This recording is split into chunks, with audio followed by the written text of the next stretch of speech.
जी हाँ, क्योंकि कुछ क्रिकेट हो नहीं रही और कुछ कंटेंट मिल नहीं रहा, तो इसीलिए मैंने सोचा कि आज देखता हूँ क्या कमज़ोरी मुझे लगती है बाबर आजम की, जो उनको ठीक करनी चाहिए। पहले तो मैं बताता जाऊँ, मैंने कोई क्रिकेट खेली नहीं है, तो इसीलिए मेरी हिम्मत चेक करो भाई।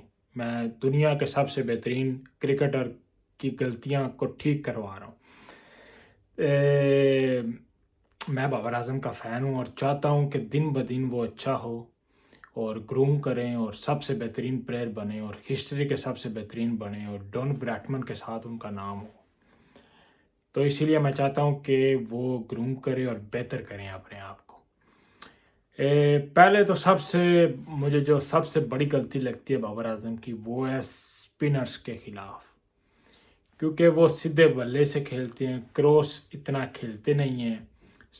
लेग स्पिनर्स की बात करते हैं, चलो सीधे बल्ले से खेलते हैं। तो वनडे क्रिकेट में देखा जाए या T20 में देखा जाए तो स्ट्राइक रेट इम्पोर्टेंट होती हैं, तो इसलिए ठीक है कि वो इतने ज़्यादा आउट ना हो के होंगे, लेकिन उनकी स्ट्राइक रेट थोड़ी सी नीचे रहती है स्पिनरों के खिलाफ और अटैक नहीं करते। मैं हफीज़ की बात करना चाहूँगा कि उन्होंने अपने आप को बहुत ज़्यादा ग्रूम किया ओवर द ईयर्स एंड वो आगे निकल के छक्का लगाते थे स्पिनर्स के, और दूसरा वो स्वीप भी लगाते थे। बाबर आजम इन दोनों में से कमज़ोर है। स्वीप उनकी देखते नहीं है। मुझे बहुत बहुत बहुत कम उन्होंने स्वीपें लगाई हैं, और आगे निकल के शॉट लगाते हैं, लेकिन कभी कभी कोट हो जाते हैं, आउट हो जाते हैं। और आगे कभी आगे तब निकलते हैं जब फील्डर आगे होते हैं, तो इसीलिए चांस होता है, तो इसीलिए वो तब ट्राई करते हैं। तो ये नहीं करते कि मारे छक्का मारे निकल के, ऐसा सोच नहीं करते। शेब मलिक तो चलो वो तो शुरू में से अच्छे थे स्पिनर्स के खिलाफ, और लेकिन बाबर आजम की पहली कमज़ोरी मुझे ये लगती है कि स्पिनर्स के खिलाफ उनको शॉर्ट रेंज अपनी बेहतर करनी चाहिए।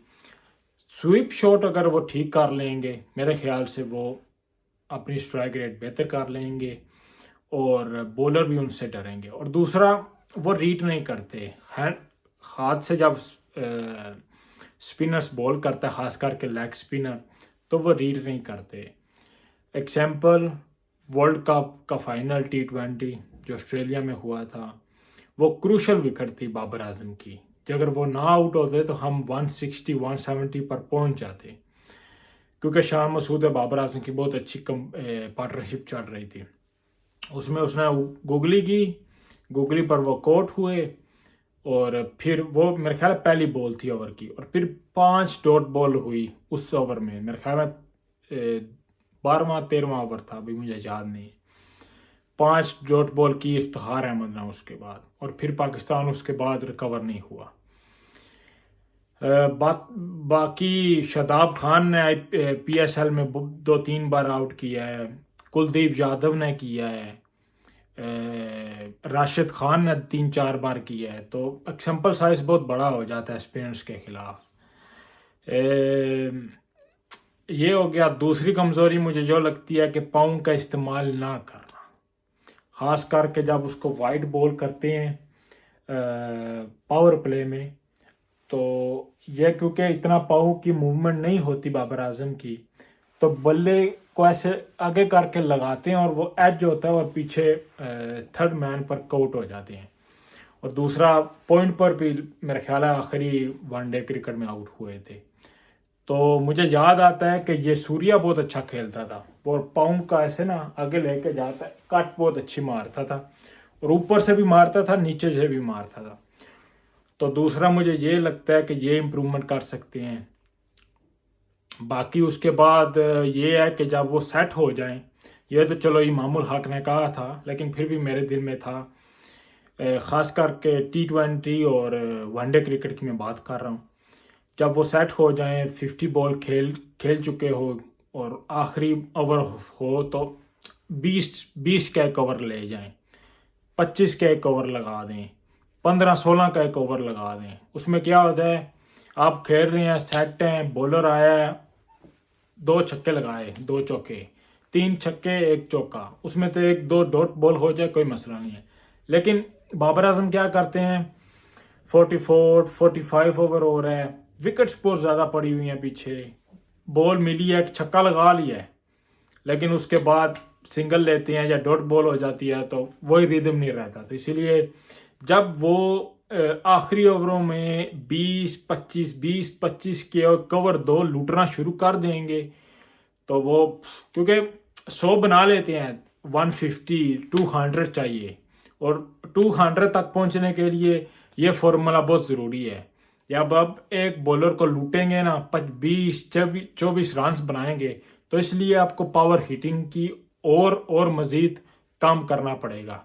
क्योंकि अगर हम ये पिछले ओडीआई सीरीज़ में देखें बाबर आजम को, तो उसमें से एक मौका आया था जब इनकी सेंचुरी पूरी हुई थी, तो मेरे ख्याल एक छक्का लगाया था, फिर उसने बॉल किया तो फिर मिड विकेट पे आउट हो गए थे, तो स्लो बॉल था मेरे ख्याल है। तो देखना पड़ेगा कि जब आप सेट हो जाएं तो आप इन एरिया में शॉट लगाएं जहां फील्डर ना हो, ये होगी। और दूसरा, अपनी रेंज ऑफ शॉट और मज़ीद इसको ना बढ़ाएं, क्योंकि बाबर आजम कुछ एरियाज में बिल्कुल नहीं खेलते, वो बिल्कुल ऐसे कट शॉट नहीं कहूँगा, क्या कहूँगा उसको, ऐसे बिल्कुल ऐसे टाइम करते हैं और विकेट कीपर और फील्डर के दरमियान में से एक चौका लगाते हैं, वो तो ठीक है, लेकिन फिर पॉइंट पर नहीं लगाते। और जब पावर प्ले होते हैं तो जो उनका ऑफ साइड एरिया है ऊपर से शॉट नहीं लगाते, क्योंकि फील्डर्स आगे होते हैं, तो उनको चाहिए कि जब आपको यहाँ बॉल मिले, जैसे सचिन ने मारा था छक्का शोएब अख्तर को, तो ये सूर्या बहुत ज़्यादा ऐसे मारते थे, ऐसे नीचे से भी और ऊपर से भी मार देते थे, ओवर